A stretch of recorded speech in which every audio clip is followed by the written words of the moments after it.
بسم اللہ الرحمن الرحیم۔ السلام علیکم دوستو، یہ تو آپ لوگ کئی بار سن چکے ہیں کہ پہلی نازل ہونے والی آسمانی کتب میں تبدیلیاں کی جا چکی ہیں، یعنی اب اپنی اصلی نازل ہونے والی عبارت و احکامات کے ساتھ موجود نہیں ہیں۔ لیکن کیا آپ نے یہ سنا ہے کہ ان کتب سماویہ میں کس حد تک تحریف کی گئی ہے، اور انبیاء کرام علیہم السلام کو کن الفاظ میں یاد کیا گیا ہے؟ آج کی ویڈیو میں ہم صرف حضرت داؤد علیہ السلام کا تذکرہ کریں گے کہ مقدس بائبل میں آپ کو کن الفاظ میں یاد کیا گیا ہے۔ ایسے غلیظ اور شرمناک بہتان آپ پر لگائے گئے کہ اللہ کی پناہ۔ ویڈیو مکمل دیکھنے کے بعد آپ لوگ جان جائیں گے کہ آج کل کے یہودی و عیسائی مذاہب مشرکانہ عقائد کے علاوہ کس قدر گستاخ و غلیظ عقائد رکھتے ہیں۔ ویڈیو شروع کرتے ہیں اور ہم سب سے پہلے ان احکامات کا تذکرہ کرتے ہیں جو آج کی بائبل مقدس میں موجود ہیں۔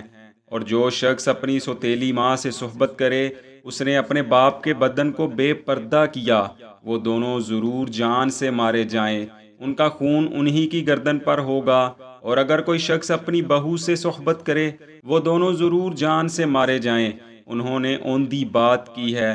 اور اگر کوئی مرد سے صحبت کرے جیسے عورت سے کرتے ہیں، تو ان دونوں نے نہایت مکروہ کام کیا ہے، سو وہ دونوں ضرور جان سے مارے جائیں، اور ان کا خون انہی کی گردن پر ہوگا۔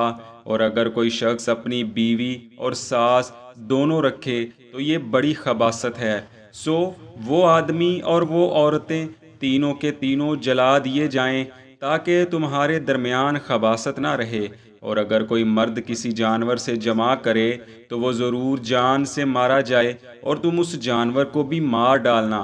اور اگر کوئی عورت کسی جانور کے پاس جائے اور اس سے ہم صحبت ہو تو اس عورت اور جانور دونوں کو مار ڈالنا، وہ ضرور جان سے مارے جائیں، ان کا خون انہی کی گردن پر ہوگا۔ اور کوئی مرد اپنی بہن کو جو اس کے باپ کی یا اس کی ماں کی بیٹی ہو لے کر اس کا بدن دیکھے، اور اس کی بہن اس کا بدن دیکھے، تو یہ شرم کی بات ہے، وہ دونوں اپنی قوم کے لوگوں کی آنکھوں کے سامنے قتل کیے جائیں۔ اس نے اپنی بہن کے بدن کو بے پردہ کیا، اس کا گناہ اس کے سر لگے گا۔ دوستو، ان قوانین کے ہوتے ہوئے بائبل مقدس کے ماننے والوں کے برگزیدہ اکابر کیوں کر ان سزاؤں سے بچ سکتے ہیں؟ اور اگر وہ بچ گئے ہیں تو اس کا اثر یہ ہوا کہ آج بھی عیسائی اور یہودی جو یورپ کے باشندے ہیں، اپنے آپ کو ان اخلاقی جرائم کا مجرم نہیں سمجھتے۔ حقیقت میں عیسائیت اور یہودیت کی کوئی اخلاقیات ہی نہیں ہے۔ بائبل نے حضرت داؤد علیہ السلام کو یوں ٹھیس پہنچائی کہ انسانیت کا سر شرم سے جھک جاتا ہے۔ حضرت داؤد علیہ السلام اللہ تعالیٰ کے برگزیدہ نبی تھے، اور قرآن پاک میں حضرت داؤد علیہ السلام کا پاکیزہ تذکرہ کیا گیا ہے۔ لیکن عیسائیوں کی کتاب مقدس میں جس طرح حضرت داؤد علیہ السلام کا تذکرہ کیا گیا ہے، سب باطل و تحریف شدہ ہے۔ حیرت ہے وہ قومیں جو خود کو تہذیب و اخلاقیات کا علمبردار سمجھتی ہیں، اپنے اکابرین سے متعلق ایسے غلیظ عقائد پر یقین رکھتی ہیں۔ چنانچہ بائبل میں حضرت داؤد علیہ السلام سے متعلق کچھ اس طرح مذکور ہے: اور شام کے وقت داؤد اپنے پلنگ پر سے اٹھ کر محل کی چھت پر ٹہلنے لگا، اور چھت پر سے اس نے ایک عورت کو دیکھا جو نہا رہی تھی، اور وہ عورت نہایت خوبصورت تھی۔ تب داؤد نے لوگ بھیج کر اس عورت کا حال دریافت کیا۔ کسی نے کہا وہ العام کی بیٹی بتسبا ہے جو ہتی اوریا کی بیوی ہے، اور داؤد نے لوگ بھیج کر اسے بلا لیا، اور وہ اس کے پاس آئی اور اس نے اس سے صحبت کی، کیونکہ وہ اپنی ناپاکی سے پاک ہو چکی تھی۔ پھر وہ اپنے گھر کو چلی گئی، اور وہ عورت حاملہ ہوئی، سو اس نے داؤد کے پاس خبر بھیجی کہ میں حاملہ ہوں، اور داؤد نے یوآب کو کہلا بھیجا کہ ہتی اوریا کو میرے پاس بھیج دو۔ پھر داؤد نے اوریا سے کہا کہ اپنے گھر جا اور اپنے پاؤں دھو، پر اوریا اپنے گھر نہ گیا۔ تو صبح کو داؤد نے یوآب کے لیے ایک خط لکھا اور اسے اوریا کے ہاتھ بھیجا، اور اس نے خط میں یہ لکھا کہ اوریا کو گھمسان یعنی جنگ میں سب سے آگے رکھنا، اور تم اس کے پاس سے ہٹ جانا تاکہ وہ مارا جائے اور جاں بحق ہو۔ جب اوریا کی بیوی نے سنا کہ اس کا شوہر اوریا مر گیا تو اپنے شوہر کے لیے ماتم کرنے لگی، اور جب سوگ کے دن گزر گئے تو داؤد نے اسے بلوا کر اپنے محل میں رکھ لیا، اور وہ اس کی بیوی ہو گئی، اور اس سے اس کا ایک لڑکا ہوا۔ پر اس کام سے جسے داؤد نے کیا تھا خداوند ناراض ہوا۔ استغفر اللہ، اللہ کی پناہ۔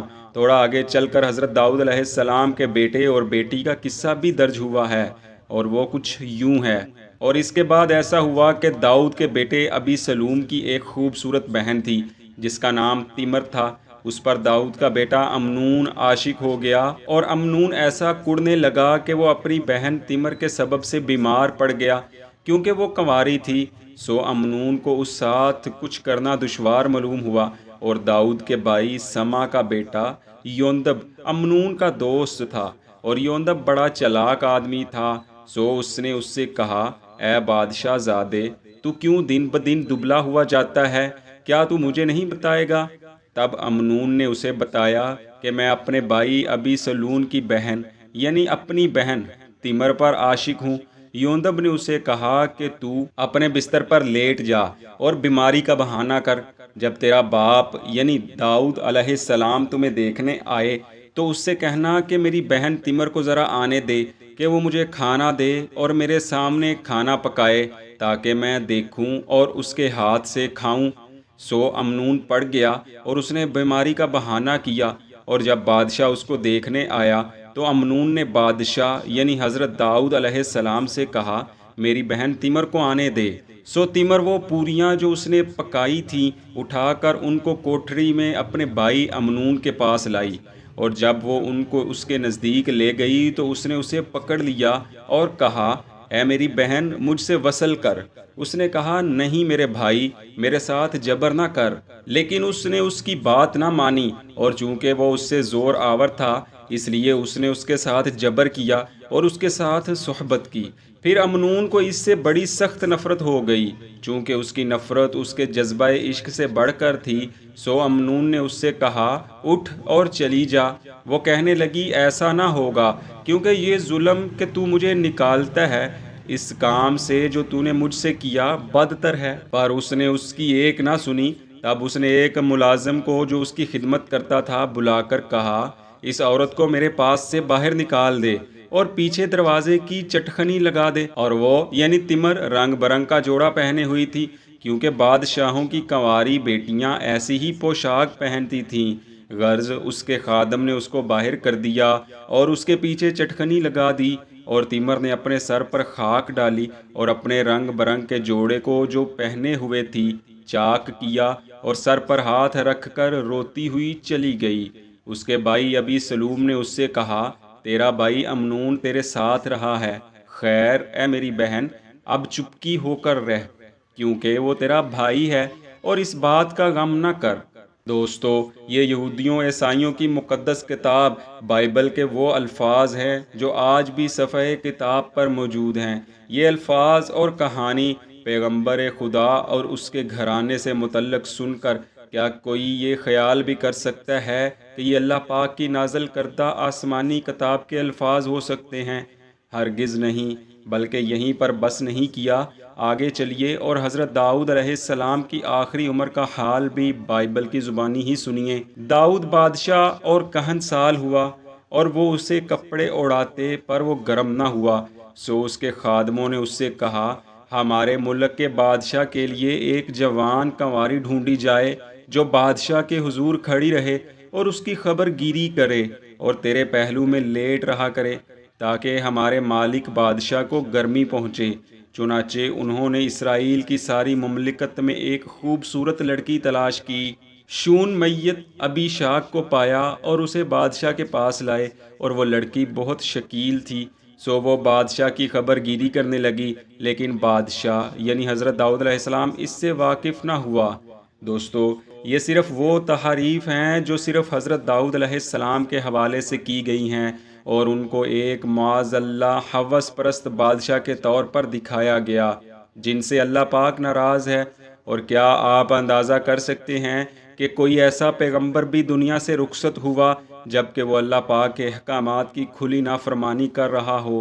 یہ محض جھوٹ و افطرا ہے اور سراسر انبیاء کی گستاخی ہے۔